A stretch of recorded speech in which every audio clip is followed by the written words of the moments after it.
You know, some of my favorite movies, Jason Bourne. I love Jason Bourne because sometimes I feel like I could do that. I swear to you. So why are we hiding likes? Why are you scared? Like, if they're fake followers, then we need to know. Without offending, this industry is a bit fake. Sometimes you'll ruin a relationship, even though that shouldn't be the case. Shouldn't, yeah, but that's just the reality. That's life. Sometimes you have to see it for what it is rather than what you want it to be. Guys, like, sometimes getting money ethically takes time. Please remember that. I believe as a creator, you need to be in your field. And then I'll get comments, and I'll look at the comments. And you know what people are saying? You two should collaborate. I think collaborate. This guy copied me. You talk about collaborate. We need to decipher between being influenced and imitating. I feel like that's the key thing. Wow.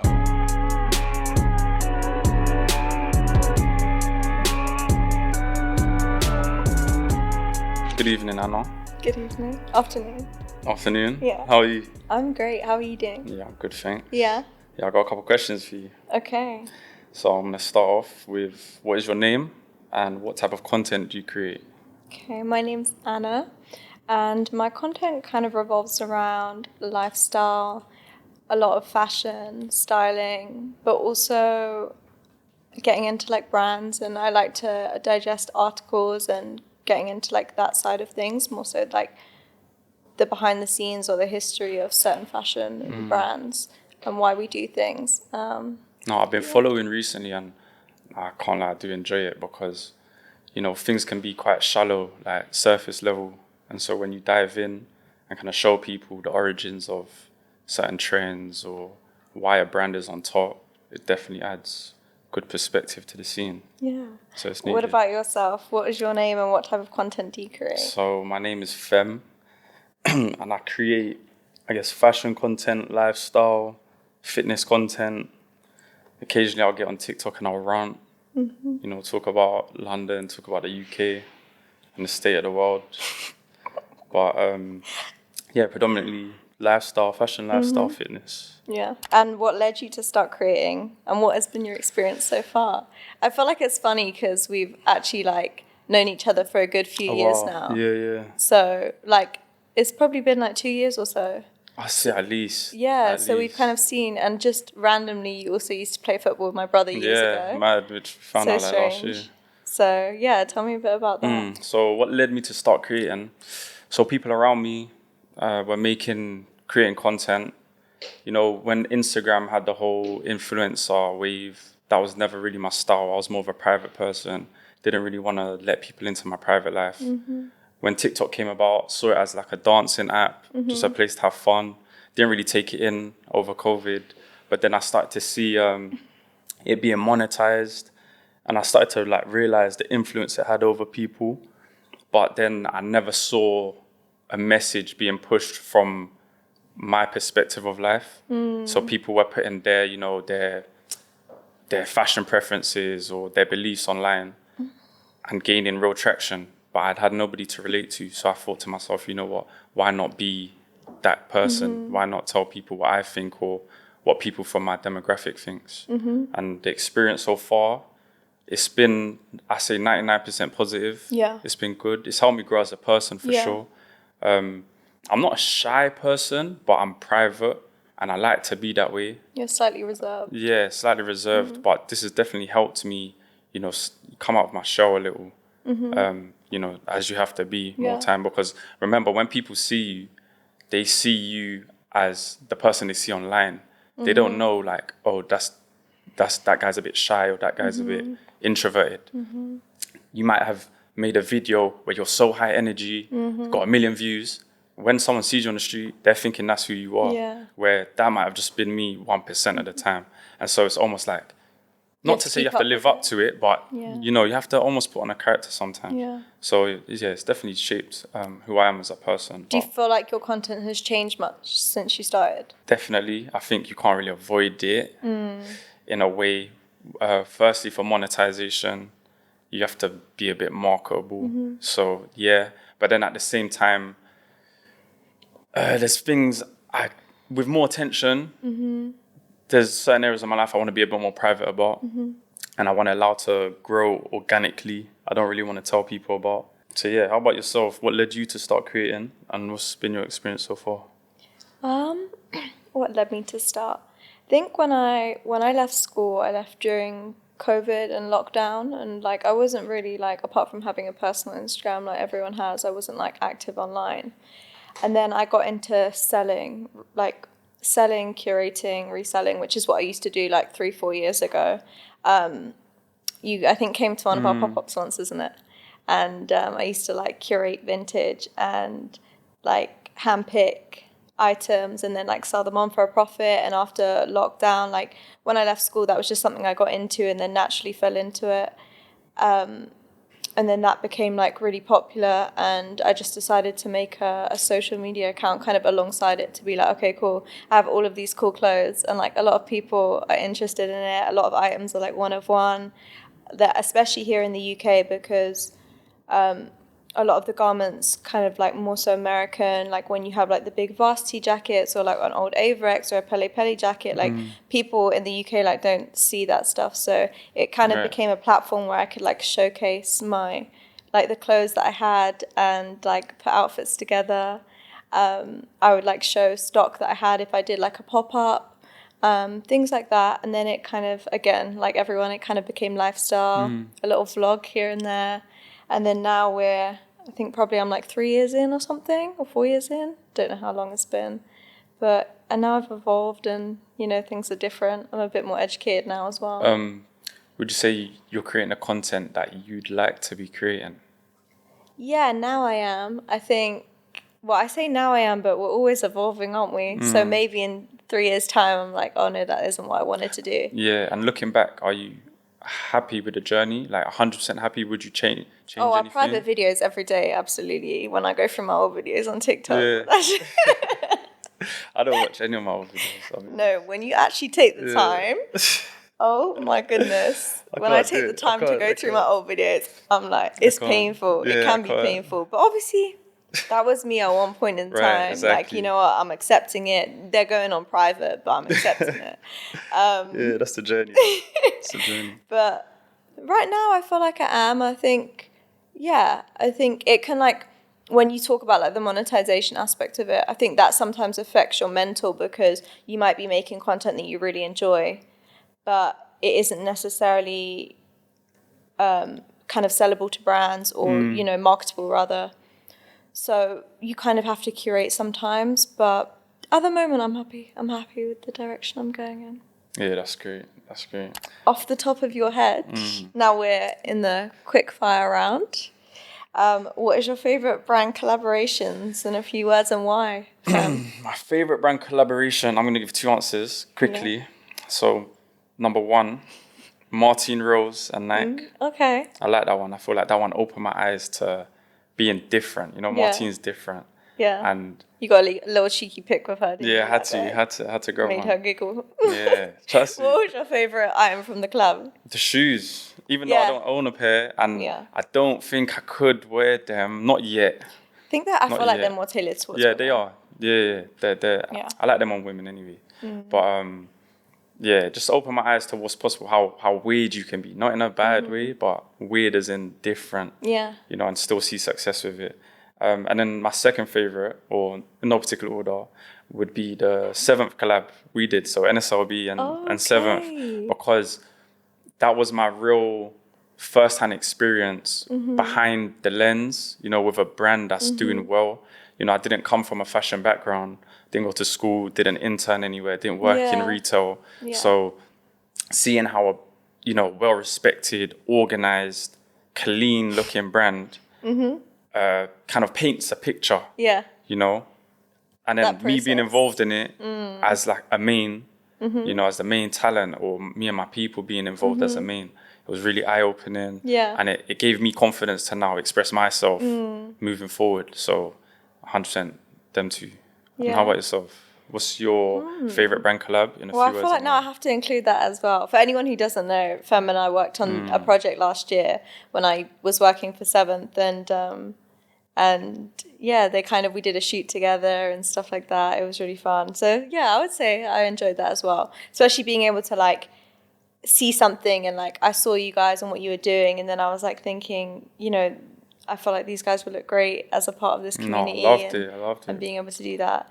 But in terms of like brand collaboration that I probably more so bought into, I would say like the night Corteiz. 100%. We were saying West London, of course. Like, you know, seeing just someone who was, I mean, I know everyone is like us, but like seeing someone who is from West London, who is like very local and like do something with such a big brand in such a creative way. Right, and have so also much we love the creative shoot. control Yes. in it as well. Yes, he definitely like called the shots for that. And also the shoes are just great as well. Yeah, no, like, they are. Do you know what's mad about them shoes? Yeah. I've had 2 pairs stolen. No. Imagine that. Where? That's how you know they've got a buzz. 2 pairs stolen. One of them, I had a lockup. My lockup got like broken into, and they got taken. They were fresh as well, unworn in the box. And then the second, I was at a football match playing, and it's so mad. Ellis will know what I'm talking about. I've left them in the changing room, and now Ellis is thinking, let me do a good thing for my friend. He's brought them out for me and left them on the side of the pitch. No. But then obviously a kid's seen them and obviously ran off with them. And so I've gone back like, yo, where's my shoes? Not knowing all this has happened whilst I was on the pitch. But twice? Twice, yeah. 2 pairs. That's crazy. But I still got a pair. So What colour? the greens. Yeah, so I'm that's down the to my best- last. that was the best colourway. I'm down to my last, but Yeah. it's still going strong. Also really I like Ambush, and like I have a like 3 or 4 pairs of shoes from there as Yeah, well. I've seen them. I really like those, and I don't get like why sometimes people just like sleep on such like great collabs. Like I think they're so cool, but they are a bit more tailored to like a slightly more like basketball style shoe with the high I tops, agree. and I feel like a lot of people don't mess with that. Yeah, me being one, I don't really resonate with that. So I'm a bit tentative. Why do you feel like you just don't like high tops full stop? No, or you could I'm do a into high top high Air tops. Force, but just not. I'm into high tops. Yeah. But it's more the basketball, like the purest basketball. I don't want to pretend I love it. Yeah. Even like Jordan 1s, I didn't really jump on that because I don't want to pretend I loved Michael Jordan. I actually didn't. Oh. Not to say I didn't like him, but you know, I just didn't really jump on the wave. That's fair enough. So I don't really Wait, want to so pretend. did you like the documentary during lockdown? I Like, loved did it, you, yeah. The Last Dance. Yeah. Yeah, loved it. Even Air, that's one of my favourite films. No way. Yeah, I loved it. I love the story behind it, but Isn't it? I can't relate. You know, I never wanted to play I feel basketball like you growing have up. to relate to be able to appreciate something. Though. That's funny because I've had this conversation before, and even like my favourite movies that I watch, I like to see myself in someone's shoes. Say like The Dark Knight, for example. I love the Batman, and I love the Joker, Heath Ledger's Joker. Yeah. Because I like to see myself in that. You know, some of my favourite movies, Jason Bourne. I love Jason Bourne because sometimes I feel like I could do that.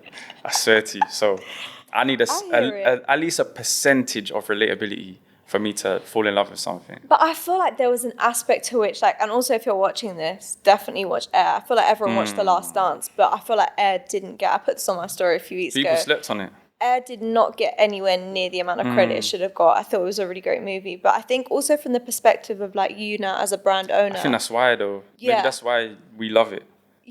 But anyone, like, if you are interested in fashion or sneakers, it's more to, like, for me, it was more like him betting on himself. That movie was about the guy that basically, like, landed, like, the deal with Jordan. But, like, you as a brand owner, seeing how much, like, he was confident, even though every single person around him was just like, you're talking rubbish. Like, what do you mean? We're not putting all of our finances towards this guy. And then, like, now it's become, like... That's the thing, it's the relatability. It's betting on yourself as well. Not to say I see myself doing that. I'm nowhere near that level. However, it's that self-confidence. It's almost like a nod to me, like to believe in myself also, you know, because it can pay off. Definitely. Do you prefer complete creative freedom or big budget? Do I prefer? How big's the budget? I need both. Firstly, I need both. But if I had to pick one, I'll choose creative freedom. You know, we've been having offers with big budgets and not even no creative freedom, but just not the right amount. We said no, because trust me, that lives longer. Money is gonna come and go. People, you know, no one cares. No one knows, firstly, how much money you've made. No one really cares either. But if you sell out, you rub your brand out because you want to work with a major because they're fronting you money. So you can go buy a watch or a nice car. or even to sustain the brand. I get it. Sometimes people have bills to pay. You take the deal. Like there's been a couple deals I've seen, especially in the running space, in the fitness space. I've seen a couple collabs, and I ask why. Like we have so much power, way more power than we think, and it don't why? make sense. Yeah, why do it? But I guess people got bills to pay. People got bills to pay. For me, creative freedom for sure. How about yourself? I mean, I'm laughing. I'm saying how big's the budget, but reality, like I've declined I decline stuff more than I take stuff on. Like it's like, I would always do creative free. I mean, I guess we're not necessarily talking about creative freedom here. We're more so talking about being selective with who we work with, like in terms of it aligning with us. And I feel like we're both kind of like that. Like I'm not gonna do something just for the sake of it. As you said, it's just a sellout move, and it doesn't make sense. And I think a lot of people do that and don't actually like understand the consequences of doing that, and how like you completely lose your authenticity. People don't trust you, and it's all about long term. That's it. That's literally it. Yeah. Okay, so tight turnaround or delayed payment? Tight turnaround because I trust myself more than I trust other people. So explain that one to me. Tight turnaround or delayed So payment? would you rather a brand come to you, Nike comes to you, they say, cool, can you do this, this, and this? We need it tonight. Or they say, we'll give you 2 weeks, but they say, we'll pay you in 30 days, but then they actually pay you in 3 months.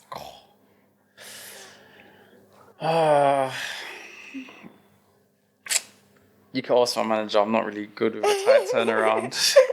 Are you not? I'm not good with a tight turnaround. I might take that delayed payment, You know Really? why? Because it's coming. The payment's coming. But I don't believe if anything, like until I see it in my bank. That's a good thing. Because I'm going to hustle like I ain't made it. But what if they do a van move and they go bankrupt and they go out of business? No. We're going public. We're going public with it. Do you know how many times, I've had to actually threaten people I'm going to take them to socials if they don't pay me on time. No, it's mad. That's why I now have a manager, so I don't get involved. Yeah. No, I've been okay. There's been a couple times I've had to resend invoices or chase up, but it's coming, so I'll take the delay payment for sure. What's the best editing app, software, and why?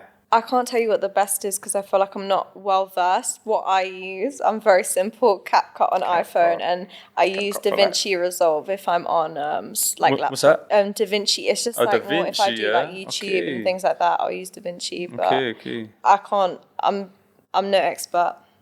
Okay, smartphone or DSLR? I think they both have their purpose. I don't think I could say one or the other because if I'm filming a TikTok, I'm going to use my smartphone. But if I'm filming a campaign, I'm going to use a DSLR. Like, everything's relevant to what you're producing. Okay, and long form or short form content? Both. Love short form content. Love long form content for the people who appreciate long form content. Right. And what's your best kept editing secret or hack?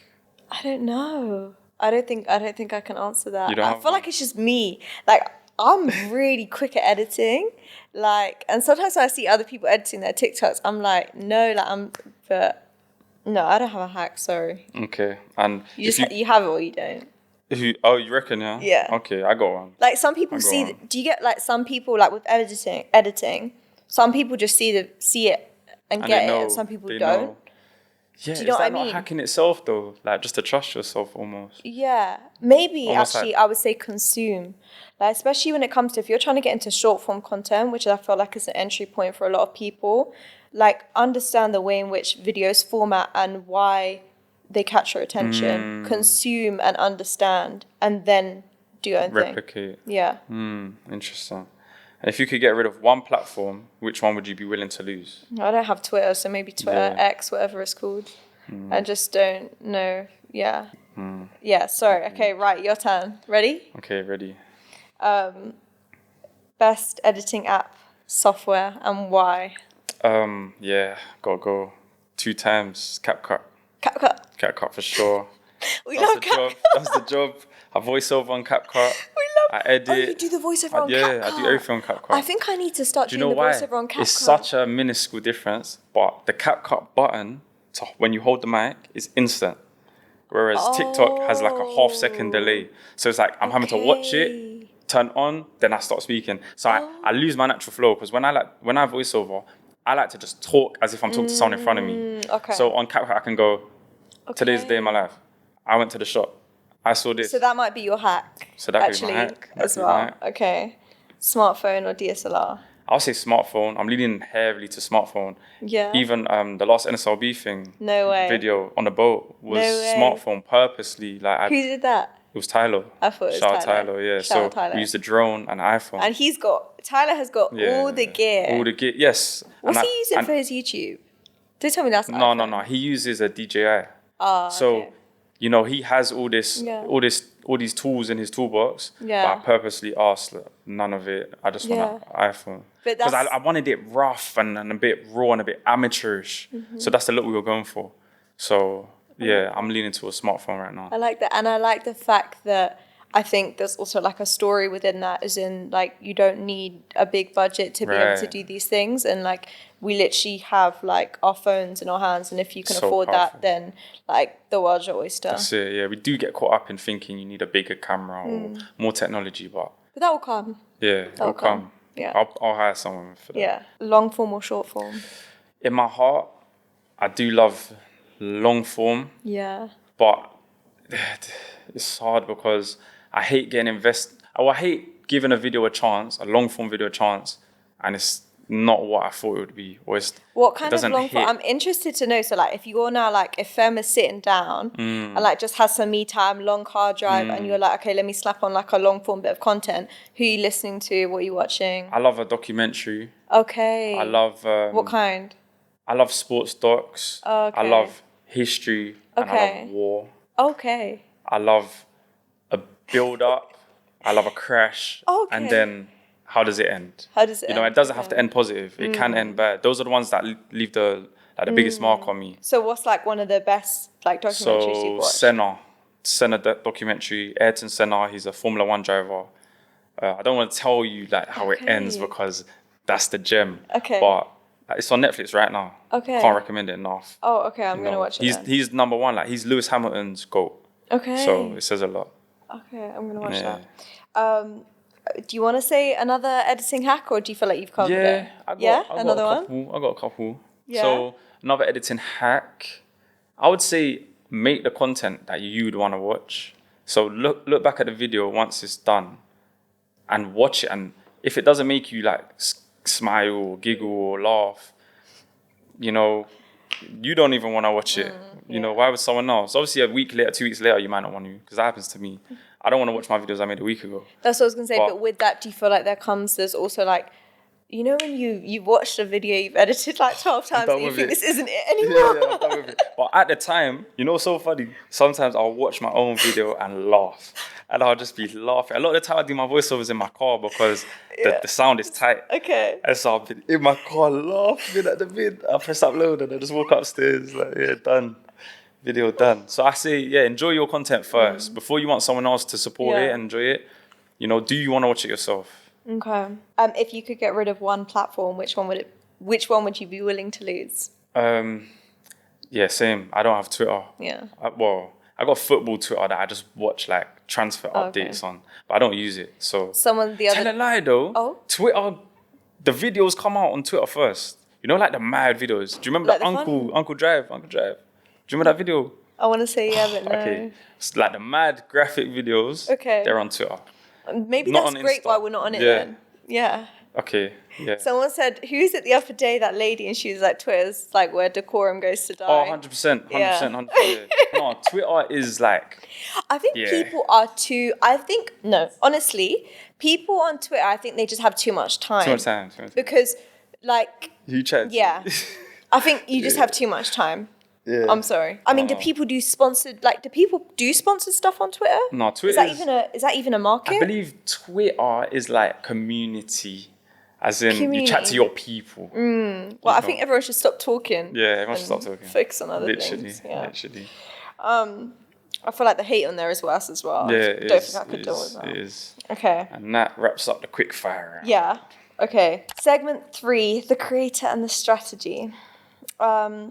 Let's do one by one. What are some challenges that you face as a creator?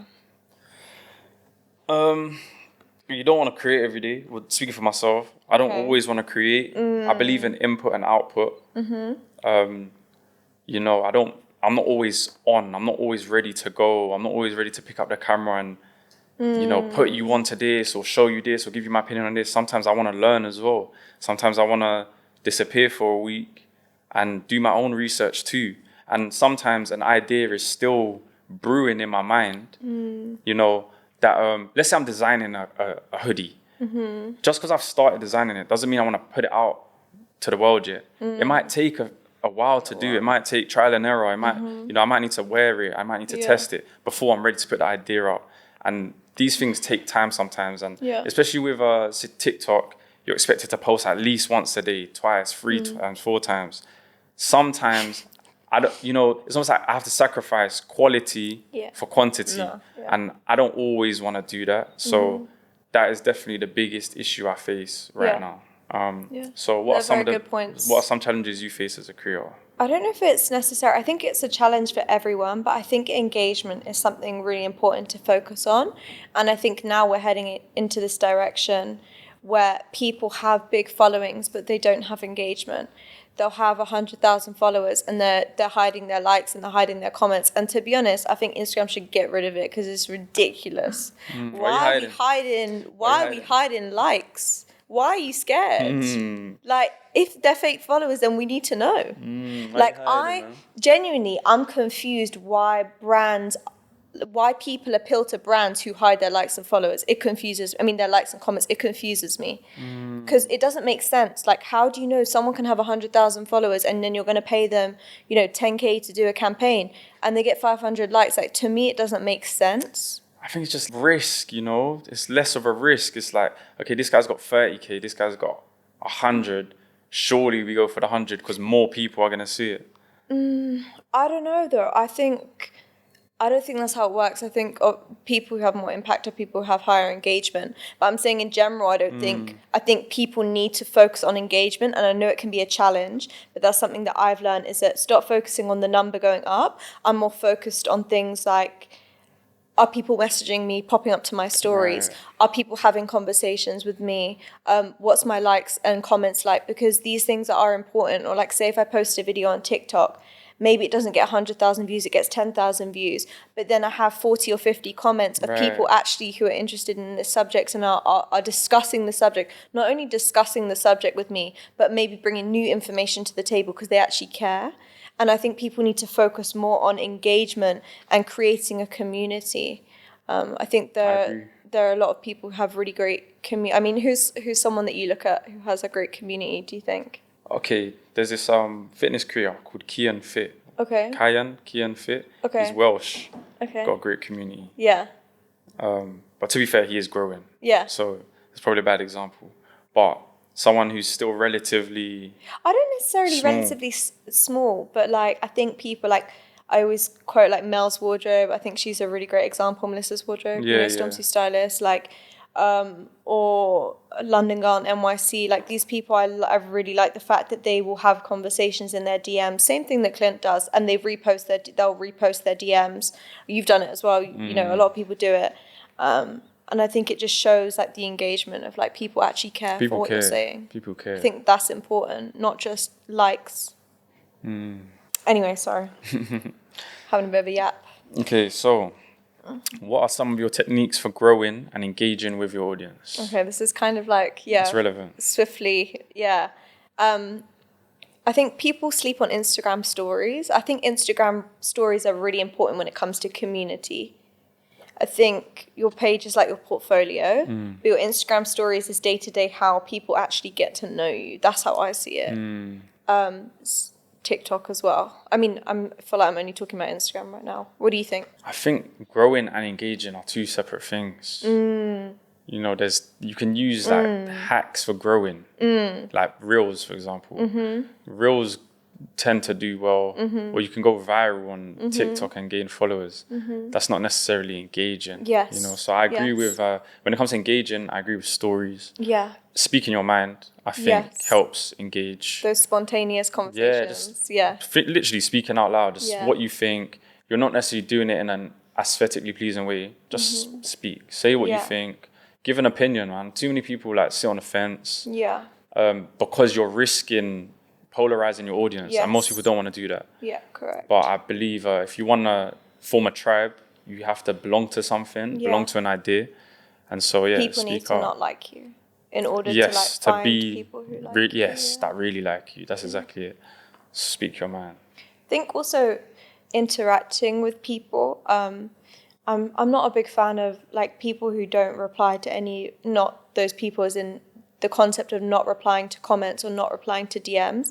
I think it's kind of like this prestigious thing, but I think it's good, especially if you're on that growth level. Like it's really good to interact with people and make people feel like they're a part of something. I don't know.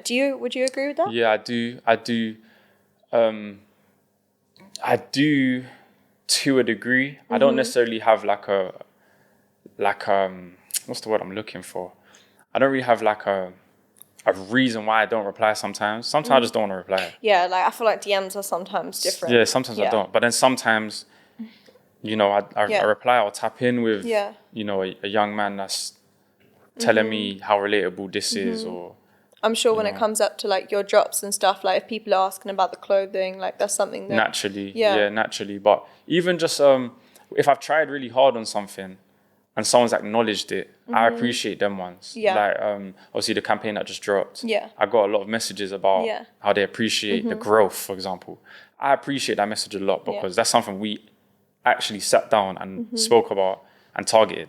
So for you to notice it, it shows me you're attentive, which I appreciate. So yeah, I definitely do pick and choose though. Yeah, for sure. Okay, are you with management or are you an independent creator? Management, newly. What about yourself? I'm with management. That's a must for me, but I can't manage emails. I can't manage calendars. Have you been with management kind of since they... I've been with management since about 50K on my TikTok. Okay. Which is a year and a half ago, I believe. No, it's maybe a little more. I think it was. I believe a year and a half ago. Maybe. I signed with management. Yeah, and it's helped me a lot. It's definitely helped me a lot. Okay. Direction. It's good to have someone on the outside sometimes. Look at a football team. You got the best players on the world playing on the pitch. They have a manager on the side guiding them, telling them what to do, telling them where the holes are, telling them what to exploit, telling them what to avoid doing. You need that. I believe any team, a ship has a captain for a reason. Look at all structures in life. You need a manager, I believe.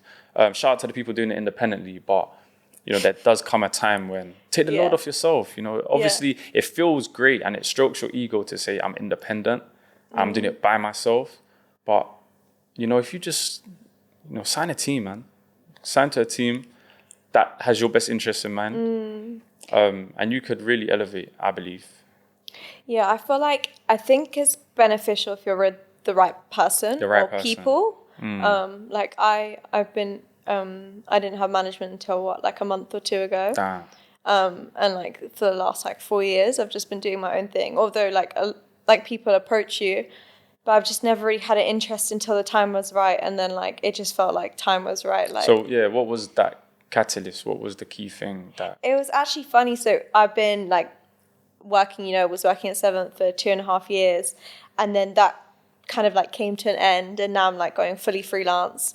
And the day after I left, I got a message from my now management. And I just felt like it was kind of meant to be. Divine timing. Yeah, it really did. And I've been open to having management anyway, because I think now as well, especially I was highlighting earlier how sometimes I've argued with brands over emails. Obviously, if they pay me late, I'm someone who's kind of no, if the contract says 30 days, there's no debating here. Right. Why are we arguing? It says 30 days, the money is in my account in 30 days. Those kind of things, they would really kind of bother me because I just feel you just feel a bit disrespected. Whereas now that can all be dealt with by someone else. And I don't, even though I don't think it's wrong that relationships get ruined over those things, but the reality of the situation is that they do. So say if a brand I do a campaign with a brand, they don't pay me on time, I'm now like having a go at them on email saying like, this is ridiculous, like this is out of order, our contract says this, why haven't I been paid? They're saying, oh yeah, it's going to be another 30 days. I'm saying, no, this is not like right. And then unfortunately, sometimes you'll ruin a relationship, even though that shouldn't be the case. But that's just the reality. That's life. Sometimes you have to see it for what it is rather than what you want it to be. So I think if you have the correct management, I think you need someone who understands your vision and doesn't try to tailor you. I think you need someone who sees you for like what you are and understands what you're doing, and encourages you while like not leading you off the pathway that you want to be on.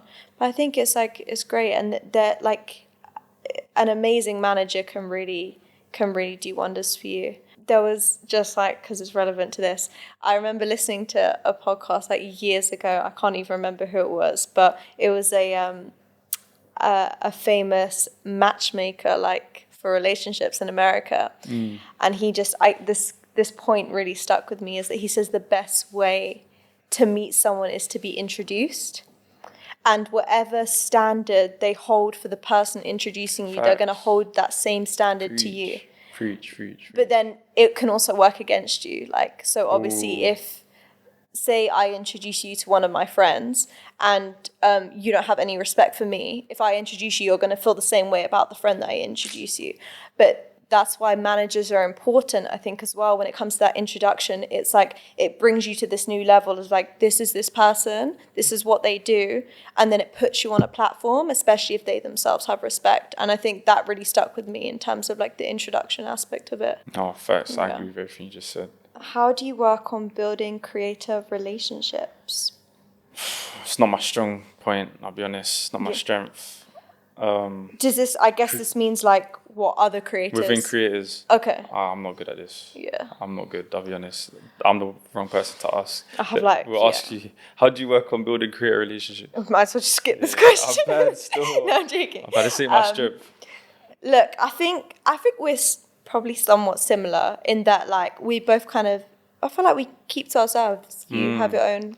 Yeah, that's it. I feel like this, without offending, this industry is a bit fake. And that's in like, I get it. It's well-intentioned. Everyone wants their career to grow.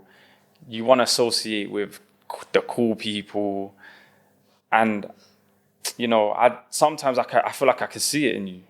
And when I see it, I don't really want to be around it. Yeah. You know, whether you're using me or I just see it in you, even how you treat me differently to maybe someone who you respect more than me or whatever, I just don't want to be a part of it. I like to work with people and be cool with people whose work I respect, you know, or who I see trying, not necessarily who I see climbing. And I think a lot of people are climbing.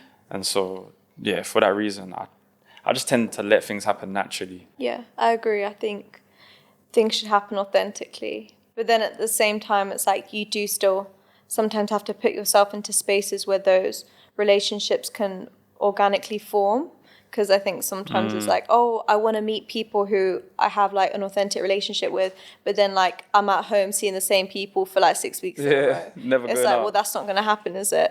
So I feel like I've almost compromised, especially with new management now, in terms of being encouraged to go to events. I'm trying to get out a little bit more, but still the same thing applies. I think I really personally appreciate having good conversation with people. And one thing I don't like at a lot of events is it's kind of like, hey, what do you do? What's your name?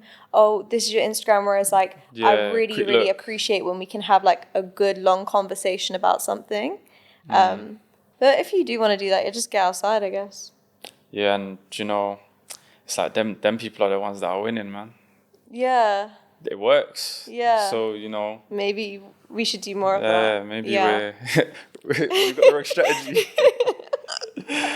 Okay. We'll re-strategize. Re-strategize. Where are we going tonight then? You know, where's everyone at? Let's make it back to West London. Do you think you have a healthy relationship with social media? No. Okay, why? Why would you say so? I'm trying to get my screen time down and I'm really passionate about it. And it's not working so far. Yeah, but it's a juxtaposition. I believe as a creator, you need to be in your field. You're on TikTok, you're on Instagram. You can't do both. You can't sacrifice, consuming.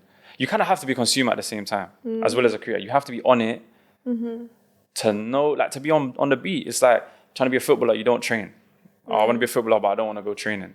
It's not going to work, bro. You need to be immersed in it, which is a healthy imbalance, if that makes sense. You need to kind of lose your mind for a bit.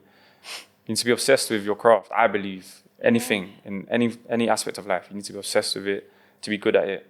And unfortunately, you need to rot your brain if you want to be a good But then when I creator. hear like, oh, if you're on your phone for 4 hours a day, it's equivalent to being on your phone for 17 years of your life. I saw that as well.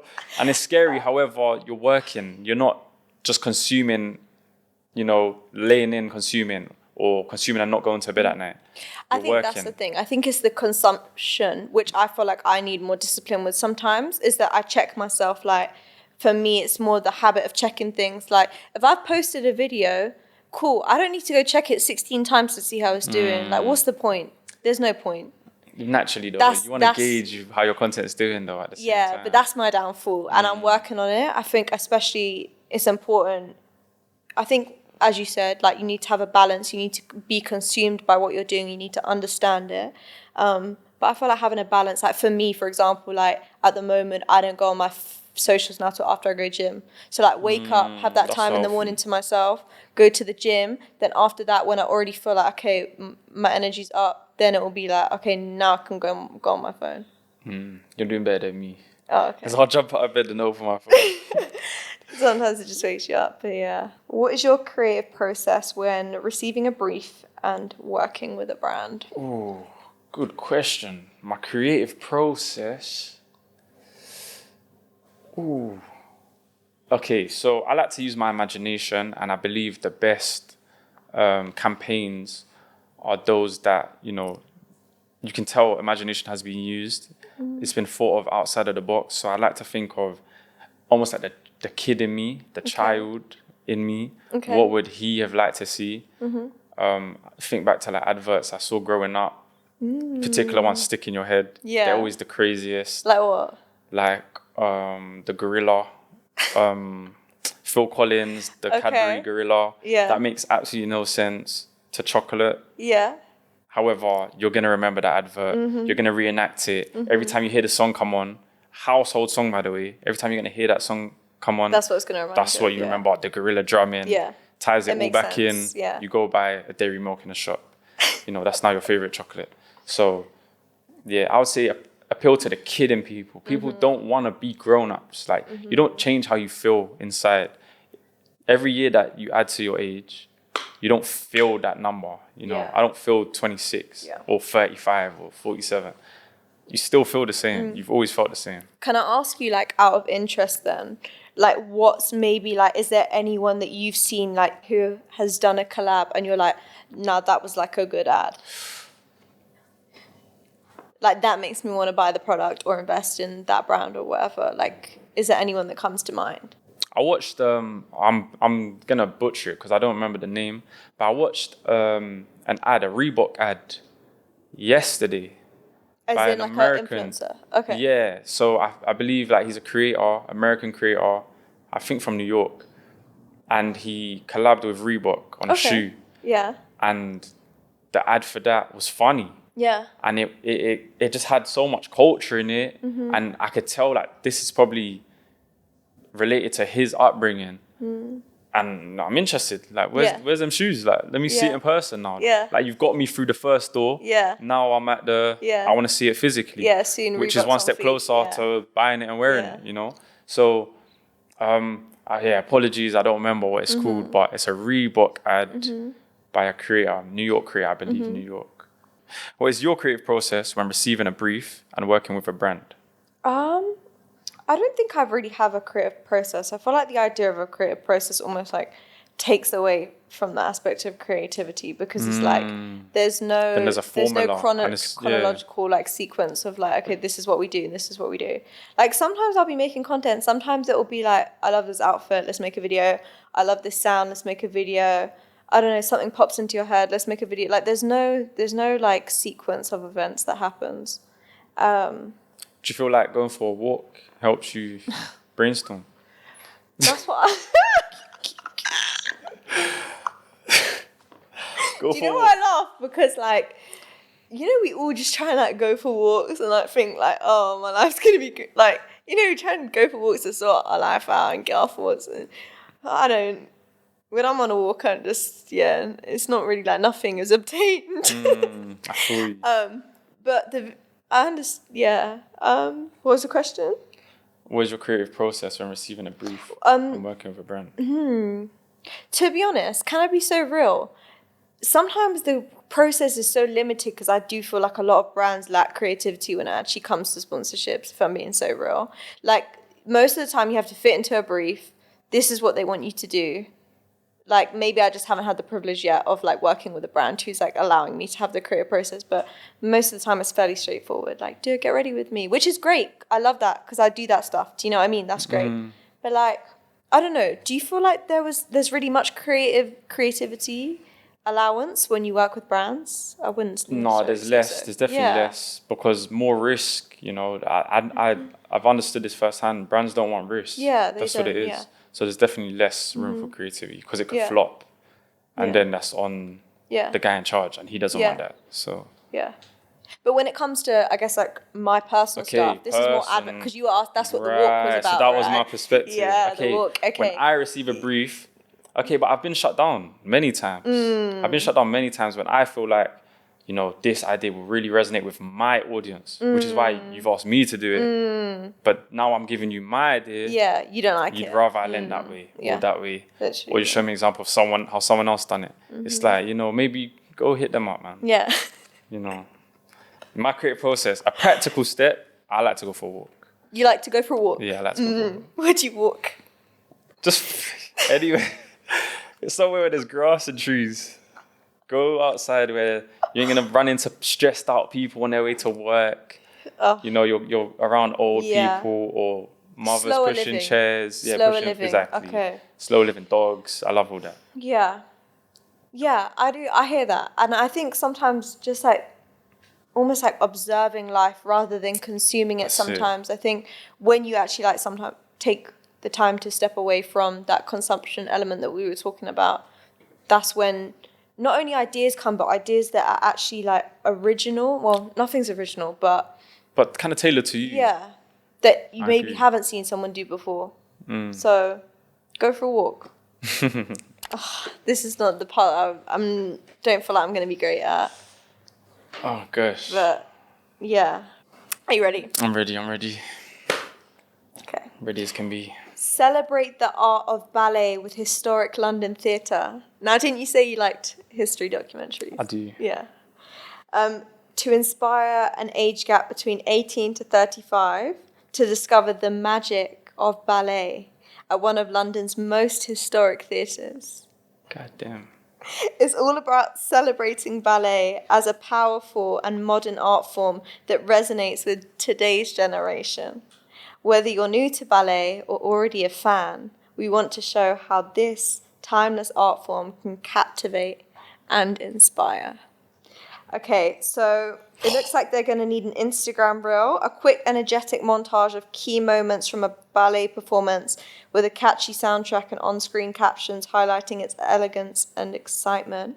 You're also going to need an Instagram story set. Create a series of behind-the-scenes clips showing the theatre's atmosphere, the pre-show excitement, and a glimpse of the ballet in action. Deliverables is 1 Instagram feed post, 1 Instagram story set, 6 months of usage, and don't compare or mention any other ballet organisations.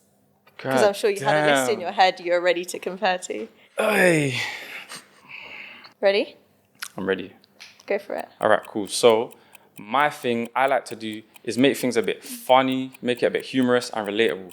So what I'm going to do for my Instagram reel, I'm going to go to the ballet. I'm going to film, let's say, a move. I don't know, a jump and a spin in the air. Then I'm going to quickly flip the camera and film my reaction. Like, oh my days. Okay, so let me mention, before all this, I'm going to intro the video basically saying, today, I was going to the ballet. I've never been to the ballet before, but I can't lie, it's not all that. I'm going to go, I'm going to watch the moves they do, and I'm going to replicate it. Okay. So I'm going to film the move, react to it, and then I'm going to go back into my front room. I'm going to replicate the move and try to do it. After about 3 moves, you're going to realize, I can't do this. Yeah. Shout out to the Royal Ballet or whoever my man was that done that move. Yeah. That is next level, you know what I'm saying? Next level, whatever. Nothing like what I thought I could do. Yeah. And so that's more like, okay, so that's a was timer. really great. So that's more like, my angle of that is, 1, it's a hook to get people watching the whole thing. Number 2, you're showing the prestige of the people that are in charge, are basically doing the ballet. And number 3, you're relating it back to I'm relating it back to myself. So what I do, you know, I run, I train. However, I still can't do what these guys do. Yeah. You need to go see what these lot are doing. And so it's kind of just building that interest. I feel like you smashed that. Yeah. I feel like that was really good. I think I've done okay. I feel like you should have gone second. No mention of what is it? The stories though, but sorry, a minute's quick. We ran out of time. A minute's not a long time. I know you would have had really good ideas though. Okay, I'm gonna do the second one because the first one I feel like I can see you doing that today. Okay. Ready? Yeah. Yeah. Go. So this campaign is titled Online Travel Banking. The aim is to encourage your audience to switch to a fee-free overseas current account. You're going to highlight ease of traveling without extra charges and drive online awareness of the bank offering this current account. The key message is fees out of office tagline. So is it a bank or mobile? So it's an online current account. It's an online bank, but it's an overseas current account. Okay. Yeah. You're going to highlight at least one of these features of the current account. So you get an instant alert, which is like you receive transaction alerts, or split it. You get to split transactions with friends through the app. Compliance, you need to include messaging that although there are no card usage fees abroad, users should check ATM fees. This one's very very corporate. So concept examples are, if you're not on holiday, you get a split screen video where one side shows someone being frustrated by hidden fees while planning a holiday, and the other shows you effortlessly booking with no extra charges, all while sipping and relaxing and drinking. And then being on holiday, you film a quick montage of your travel day, showing how you use the no-fee account to pay for everything from coffee to souvenirs, while emphasizing the ease of budgeting with instant notifications. And your deliverables are 1 30 to 45 second TikTok, posted to the brand's account and your channel, and 6 months of organic usage on the brand-owned social channels. So They better be paying me a pretty penny then. literally. So you're going to encourage your audience to switch to a fee-free overseas current account, and you're going to highlight the ease of traveling without extra charges. And you want to basically drive online awareness of the bank offering this current account. Remember, the key message is fees out of office tagline. Yeah. I feel like maybe I'm just going to go straight into it because the more I think about it. Yeah, the more confusing it is. I feel like I would go for something like as an intro. I don't know what my title would be, but have like different, if I was on holiday with friends, I have different, every single person in my friendship group almost like ask like, can you transfer me? Can you transfer me? Something like that. Because you know with friends it's always just, it's jarring. Can you transfer me? And then like maybe I'd open it with that. And then we could do perhaps like a day in the life. Maybe the brand is funding us to go somewhere nice, you know. Free up the budget. Yeah, exactly. New York with the friends, with the gang. Free up that budget. New York with everyone. And we could like do, so we go for breakfast, we go to a New York diner, and then we show us splitting the bill, and like it cuts back to that same image of all of us like putting our phones in, maybe to tap our phones, and then it's like talking through also the holiday or wherever the destination, so you can still bring in that aspect of like lifestyle. Maybe you go shopping, maybe you go get food, whatever. So something like that maybe. I'm signing up. Yeah? Yeah, based on that, okay, I'm signing up. Great. Like that. That wasn't too bad. Right, so this next segment we're going to get into, segment 4, it's called Money Talks. Ooh. Right, so if there's a question... But we don't talk money. Right, so if there's a question you don't want to answer, just breeze over that. Okay. So, what is your highest paid deal? Oh my god. All right, let me sorry. move to next. I don't even tell my family how much money I make. No, you can't. Absolutely not. You can't. Sorry. And that's good advice, man. Don't tell people how much Yeah, money you're don't. making, man. No, Trust me. seriously, don't. No good comes from anyone knowing how much money. But maybe we can actually talk about that, because sometimes it's hard. Like, especially when you're making your own money and you're like, I think especially at the beginning, you're like gassed. You're You're like, gassed, yeah. oh, do you know how much I just got paid? I swear, this is what they're paying me. And you want to tell your friends and family, like, don't do it. Don't do it. Because it comes with a lot of expectation. Yeah, not just that, but also like just because you're earning that month, that doesn't necessarily mean that's going to be the same position you're in 6 months' time, and people might hold that expectation. So, my highest paid, it was a good number, good figure. For me, it was more so like a campaign rather than content. Right. It was a combination of things. It's not like, oh, I'm getting paid a massive amount just to make one video. For me, it was a campaign that I did. What about yourself? Do you know, like with me, the more a brand pays me, the more I know there is. And so I almost get annoyed. Wait, sorry, what? So, okay. There's more where that budget came from. Like, from when you're able to say that amount, free up the rest. You know, there's more. I'm lying, there's more there. Our manager's nodding his head. Free it up, bro. There's obviously budget. Yeah. So free it up. Yeah. But at the same time, you know them ones that try lowball? Yeah. Come on, bro. Dealing with the wrong people. But your highest paid, was it a good number? Was it for, maybe we could talk about okay, what it was for? Yeah. Yeah. So the highest paid was almost, you call it a retainer. It was like a monthly thing. So every month I had I think it was just one deliverable for a few months, and it covered. I think it came with exclusivity, and that's what boosts it. Yes, you know, when you add inclusivity into a deal, you're basically being compensated for any other brand that wanted to work with you and can't work with you. That one brand now has to almost like compensate you that amount. So yeah, it was good, but you know, we need more of them. Amen. What was the lowest deal you've ever taken? But key question, why did you take it?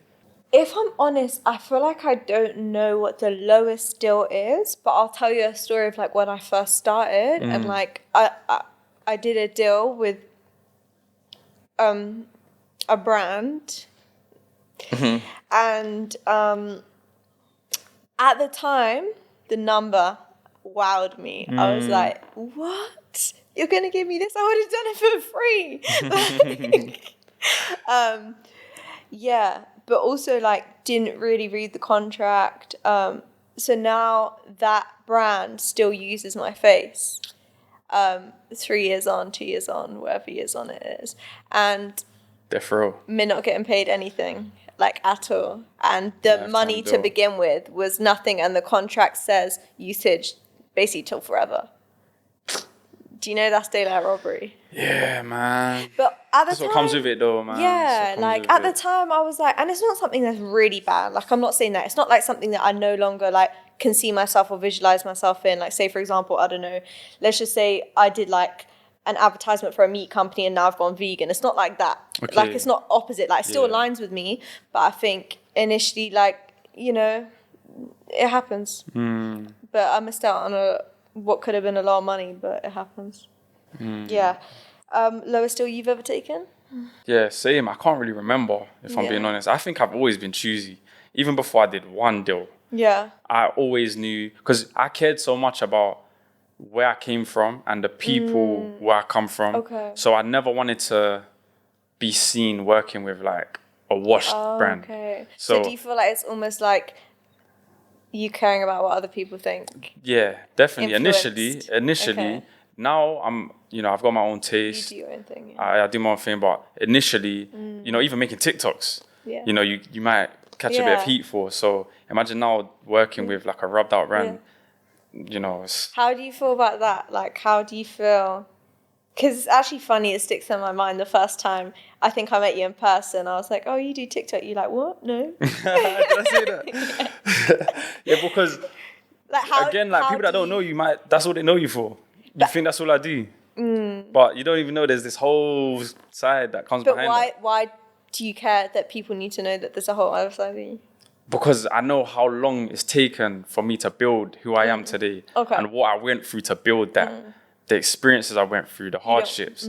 So to now sum it up as a TikToker, to me, it's offensive. Like to this day, not to say there's anything wrong with being a TikToker on its own, but behind all this comes a lot more. Like the respect I have, the reason I'm in certain positions is not because I make TikToks. And, you know, sometimes, a lot of times there's people that don't really like you, but sometimes, you know, you just get summed up as that. It's like, come on, bro. You know. Do you feel like your confidence and reaction has changed though since when you first started? Like now if someone comes up to you, you're more open to it? Yeah, definitely. Now, I think that comes with maturity though. You can call me what you like. As long as I know what I stand on, what I do, what I can do, what I'm capable of doing. It is what it is. And again, it usually comes from someone who doesn't like you anyway. You know, that form of disrespect. Yeah, prone on the So downfall. what does it matter? Okay, how do you negotiate with brands? I don't anymore. Yeah, that's it. That's it. Like, just get rid of that stress from your life. Get rid of not knowing negotiate, fees. I think, whether you're independent or not. Yeah, always negotiate. There's like, always never. Just double it. Whenever they throw a fee at you, just double it. Just say, nah, sorry, the last one I done was double that. Just double it, trust me. And then you find out the real figure. You know, you have to be outrageous. Like, what would How do you find cheeky? out? Wait, what do you mean find out the real figure? Because then they'll up it. They'll up it to like but what they that's can not the actually real do. figure. Well, it's closer to the real figure. Yeah, just be cheeky, you know. You need to be willing to lose a deal to... Exactly. You know, because like... That, yeah. You know, for me, do you know what's so funny? I made an observation about a year into doing deals. I thought to myself, I haven't done one deal I'm happy with. Where like I won, you know, where I made money off them, or like do you know what I mean? It's always like, oh, they got a good deal out of me. Oh, yeah, okay, we're going to do a good deal for them to build a relationship. Yeah. Bro, when am I going to get a good deal, though? Like, I felt like that for a long time. Okay. It's only recently where I'm like, you know what? Yeah, let's keep doing this. Okay. Let's keep doing this. Okay, fair enough. Because you want to feel, you know, like you're being paid just. For sure. Yeah. For sure. Okay, so what's the number one thing you ask brands before you collaborate? I think it depends, but like if it's like, for example, like a product-based collaboration, what does it look like? Like sometimes I'd be like, hey, we have these like new shoes, we'll pay you to... I said, okay, why is there not an attachment to this email? Why is the picture of the shoes? Send a deck. Yeah. Send a deck. What do you mean collab on these shoes, but you're not even showing me what they look like? Like, because they're so used to people just saying yes because of the money. Whereas I'm like, would I actually wear this? Wear them, right. I would say, what's the deliverables? You know, what do you want me to do? Oh, yeah. Number one. That as like, well, if we're talking number one, it might not be the most crucial, but like, what do you want me to do first? No, for sure. Do you want me to make a video for a product that's going to get sent to my house? Do you want me to go somewhere? Do you want me to present something? Like, what do you actually want from me? Yeah. And do you diversify your income as a creator? And if so, how? Yeah. I think everyone should do this. I don't think, well, that's just something for me, like in general, like when we're talking about life and income, I don't think you should ever rely on one source of income. I mean, since I've started, so when I first started, me like reselling and doing my pop-up shops, that was like an enormous source of income for me. And then I got into freelance production, which is now a source of income for me as well. I actually still do sell on the side just because I like, it's something I genuinely enjoy doing. It's like a pastime. Like every weekend I go to car boots and like I look for stuff and like because it's a really great aspect to have with creating, because I buy clothes, I wear them, I'll style them, I use them for content, and then I sell them on. For me, it works so well because I get to make money, but then also I get to like enjoy all of these clothes. And then also doing like production freelance, and I've done social media freelance as well, in terms of not so much anymore, but I used to work for different brands and create content for them of their product, not with me included, and edit it, and they use it for their socials as well. Sick. Yeah, I think that's pretty much it right now. Yeah, yourself? Sick. I think when you're first starting, for sure, because you're not going to get paid for a while. It takes a while. How I run my own brand. Hey. NSLB. Yeah. No soldier left behind. No soldiers left behind. That's it. That's how. And has creating aided that?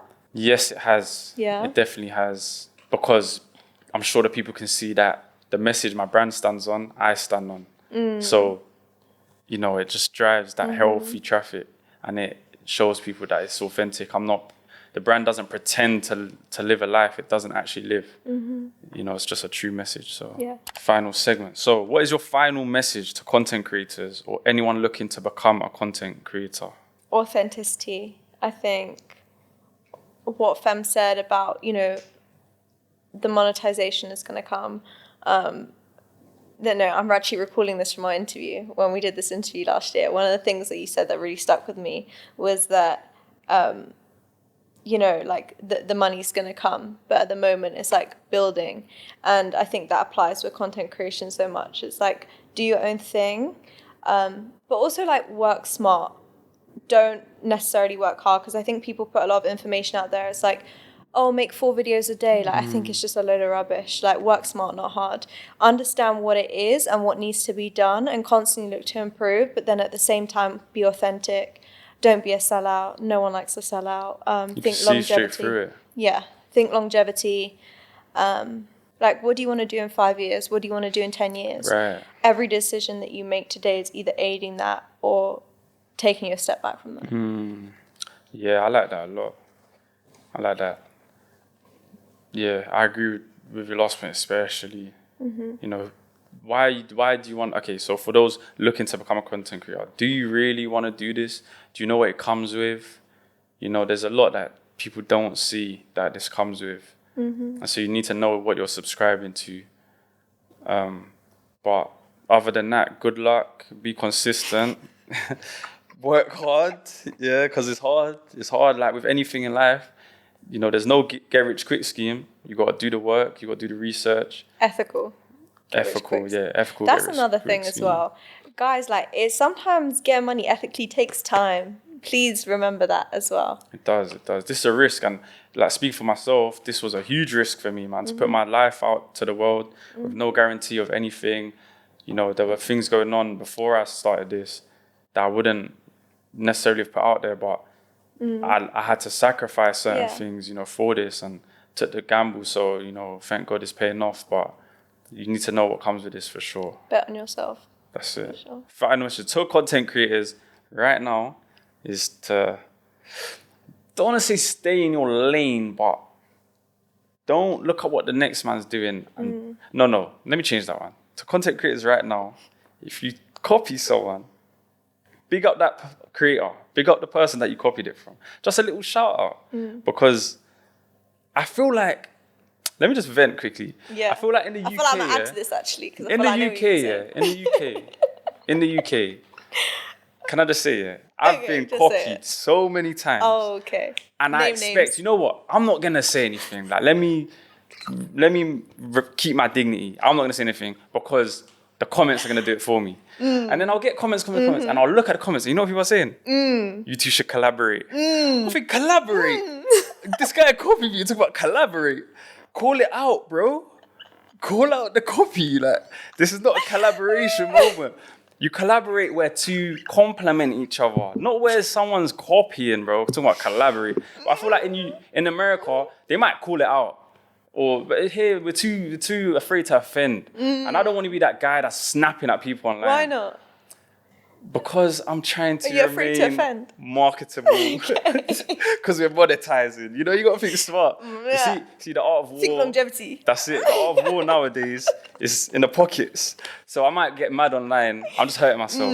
So 100%. This is my commercial face. Let me just keep it I think to dignified. Add to that, which is a great point, I think we need to decipher between being influenced and imitating. I feel like that's the key thing of like when you're being a content creator, I feel like there's nothing wrong with taking influence from people. I do it all the time. Same. Like I'll save videos and be like, this is a great concept. Maybe I'll take something from this.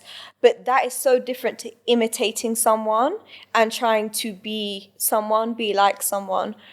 Take influence, but remember, like, no one is ever going to look at you and appreciate you and pay you if you are trying to be like someone else.